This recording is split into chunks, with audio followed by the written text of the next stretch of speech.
பழைய சாதம், பழைய சாப்பாடு போனோமாக்கா நல்லாயிருக்கும். நீங்கள் பானிபூரியும் பேல்பூரியும் போனாக்கா அவ்வளோதான். அதாவது சார் இப்போ வந்து டயட் இருக்கிறது, ஒர்க் அவுட் பண்ணுறதெல்லாம் இப்போ காலகட்டத்தில் ஒரு மாதிரி ட்ரெண்டிங் ஆகுது. எல்லாருமே சுகர் கட் பண்ணுறாங்க, ரைஸ் கட் பண்ணுறாங்க.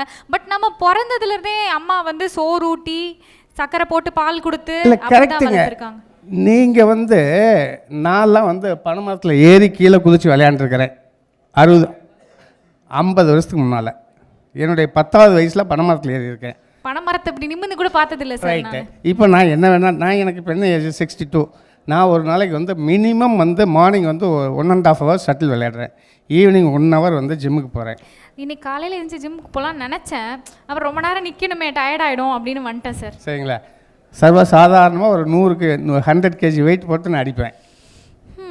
சர்வசாதாரணமாக அடிப்பேன். நீங்கள் பண்ணுவீங்களா? அப்போ சர்வசாதாரணமாக நீங்கள் சோறு சாப்பிட்லாம் சார், நான் தான் சாப்பிடல. இல்லை நீங்கள் இப்போ இருக்கிற அந்த காலத்தில் இருந்த பசங்கள்லாம் வந்து எல்லாமே காட்டில் ஓடி விளையாண்டாங்க.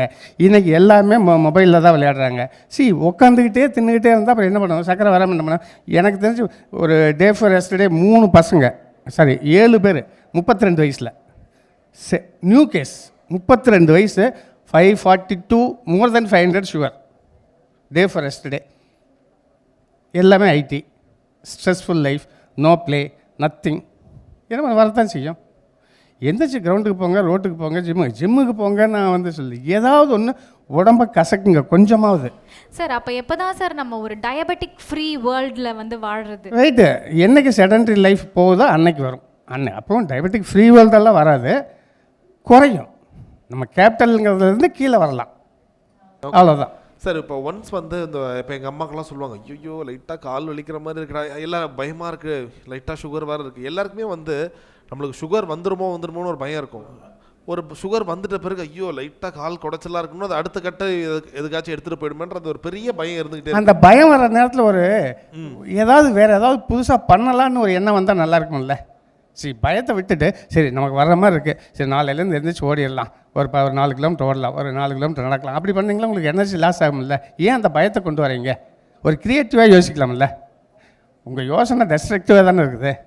ஒரு க்ரியேட்டிவ், சரி நமக்கு வர்ற மாதிரி இருக்குது, பெட்டர் நம்ம வந்து இதை ஓவர் கம் பண்ணணும், என்ன பண்ணலாம், அப்படி யோசிக்கலாம்ல. பர்ஃபெக்ட். ஸோ பெட்டர் லேட் தென் நெவர் அப்படிங்கிற மாதிரி 30 வயசானாலும் 20 வயசானாலும் 50 வயசானாலும் ஏதாவது ஒரு ஒர்க் அவுட், காலைல எழுந்திரிச்சு ஓடுறது, ஒர்க் அவுட் பண்ணுறது, ஏதாவது ஒன்று. டாக்டர் இவர் சொன்ன மாதிரி மசில் ஒன்று ஸ்ட்ராங்காக இருந்தால், ஏன்னா நீங்கள் இப்போ சாப்பிட்ற எல்லாத்தையும் மெட்டபாலிசம் பண்ணுறது மசில் தான் ஃபஸ்ட்டு.